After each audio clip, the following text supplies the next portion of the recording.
Hello, Sagittarius.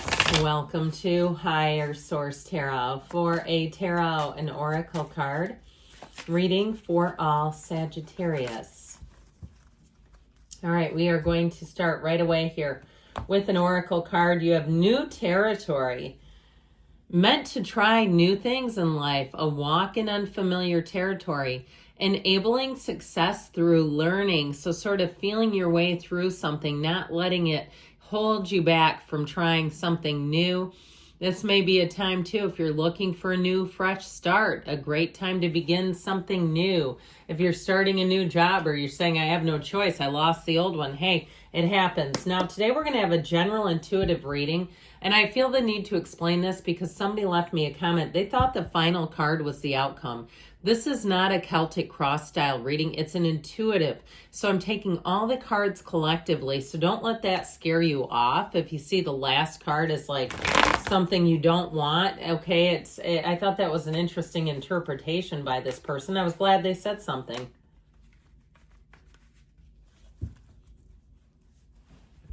All right. You have here, oh boy, the Seven of Swords, the King of Cups, the Death card, the Page of Cups, very watery energy so far. The Queen of Wands, the Queen of Swords, the Nine of Wands, the Six of Cups, and the Queen of Wands, you and your own energy. Well, I feel like whatever you've been navigating, you're going to say it's worth it in the end.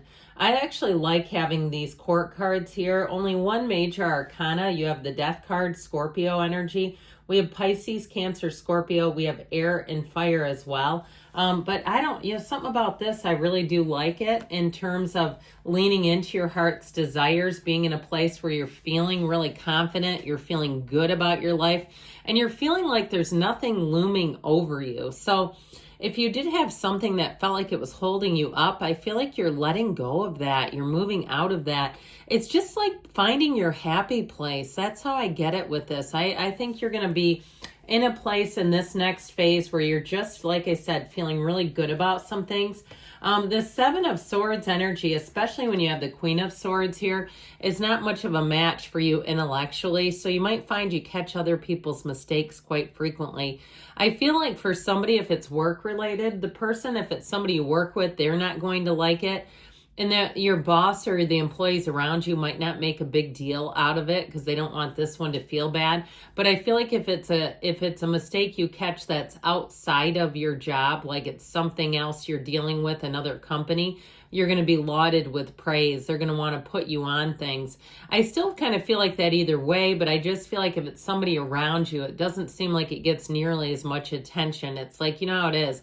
When you have a weak link in the bunch, they kind of want you to gloss over it. And so there may be something about that too, if it really is affecting you.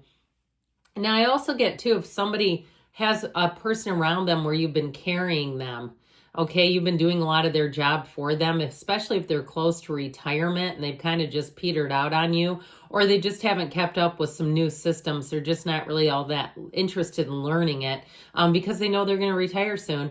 I feel like with that Queen of Swords, they may lean on you heavily. But overall, the Seven of Swords energy, if you are asking about relationships, I feel like it's time to be done with somebody who's really put you through the ringer. I just feel like with this Nine of Wands energy, you've done what you can here. And if they want to keep Seven of Swordsing their way through life, let them. I just wouldn't be next to them doing it. Because it does feel like it's somebody who oftentimes has to cover themselves, okay, where they get caught up in things and they're constantly forever. I heard on the run. I feel like they mean that more metaphorically, though. It's not like they're actually running from anything other than themselves and the truth. And so it just gets so hard to keep up with their lies. That's how I get it. And especially because it feels like a lot of little things. It doesn't feel like it's any huge stuff that you could really go, okay, this is the end. It's like they're constantly late. They're constantly doing things and making excuses for it that you know are not true, and they're wasting your time. And so, especially if it's somebody who likes to be 15, 20 minutes late all the time, over time, they're wasting hours of your life. I just feel like you've had enough of it. So with this King of Cups energy, here's where we lean into love. You lean into mature energies. You lean into people who can be on time too. So I feel like with this King of Cups, it is an energy that really relates well to others. So like I said, while I feel like you've been very understanding of a situation, it also doesn't mean that you're here to enable it. It is a card of standing in your power, but also being somewhat emotionally vulnerable and compassionate. I feel like in love, you have such a great love story here. You have somebody here that you can really trust and love. This is a mature love. This is somebody who can express their feelings.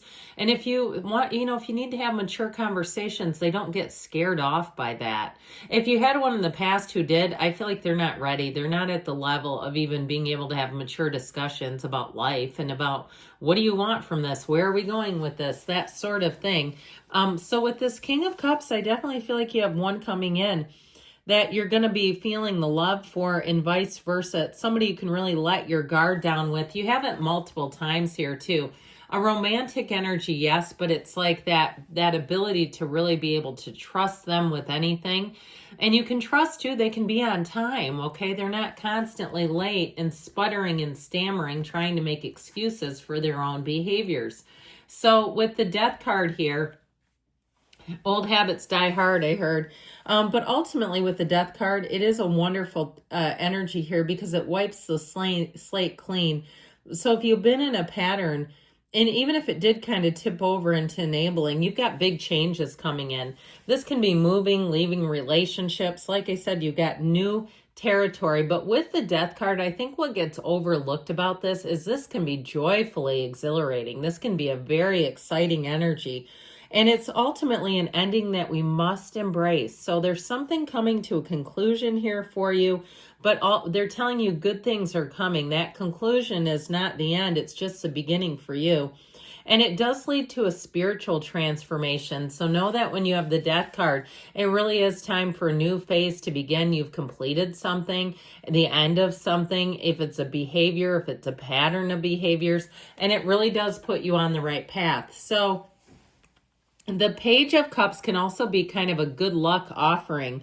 Okay, it can be somebody offering this, this little cup with a fish. It can be fertility too, by the way. But I feel like overall, it's someone who will stay in a lot of contact with you if it's a love interest. And even with a job too, I feel like they do a lot of attaboys, like where they're like, hey, great job there. That was super helpful. They give you a lot of, I heard accommodations, but I do feel like they're talking about more like accolades. Like they're doing a lot of things. Now, if you do need accommodations for some reason, okay, if you need some kind of a different schedule or something like that, then I feel like they'll accommodate that. Or if you have a wedding or a trip planned and you get hired at a new job, I feel like it's no problem. They want to work with their employees. They want happy people working for them. And so with this Page of Cups overall, it's a really nice energy where it just seems like people flow a little better. They're easier with each other. Now, the Queen of Swords, even though she is kind of no BS, no nonsense, ultimately she brings in an energy of very solid communication. It's clarity of thought too. So you might find that your job and your work life gets pretty easy because you just see what's next. It's like it's very natural. The next right thing to do comes easily for you. If you have to have a conversation with somebody, especially if there is an ending, I just feel like you're going to be feeling free afterwards. Something that's been holding you back, it is time to conclude. It just doesn't seem like it's changing much on their end. And so she knows heartache, she knows struggle, but she doesn't continue to repeat the same mistakes. So if you've been in a cycle, I do feel like that's coming to an end. That energy of new territory means a lot here. And so with the Nine of Wands, let's end this too, shall we? I do feel like you've come through something challenging. You've concluded it. And so with this, you may look back and learn from some mistakes along the way, but it doesn't hold you hostage, okay? It really is a time of completion and realizations, goals accomplished, even if you crawled over the finish line. Now, I saw somebody what looks like running a marathon or a half marathon and like kind of having a hard time finishing. Hey, you did it if that's you. Even if you say, yeah, I almost crawled over the finish line, literally. Ultimately, with this Nine of Wands, you've learned what you've needed to, and your life is expanding as a result. It's formative, okay? Nothing is wasted in God's economy. So the Six of Cups has you being able to, like I said, trust people around you better. You'll find people are helpful. They want to see you win. So if you had somebody who was a real energy vampire. They were always taking. I feel like you're going to find it's a lot easier moving forward without them. You'll have to get used to, though, people trying to give, especially if you've been the one that's been the giver in a relationship. It's time to receive something here for you. And in relationships, it's somebody who will really dote on you. Okay, I feel like they really do love to do things for you, and let them.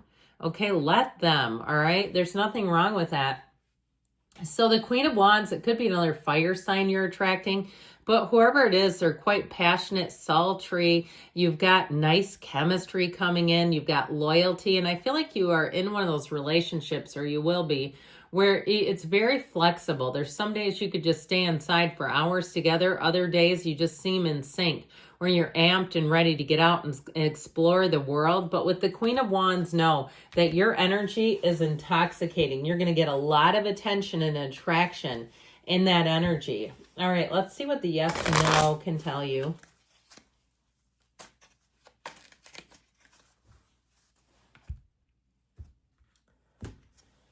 Best not to proceed until you know more about the situation. So if you're thinking about having a conversation with someone, it might be good to get a little more information. Or again, like I said, if you've been helping somebody out and kind of covering for them, it may not be time to put the spotlight on it just yet. I'd let that work itself up to the forefront on its own. You just keep going, but good things are on the way, Sagittarius. I love you, and I'll be back again soon.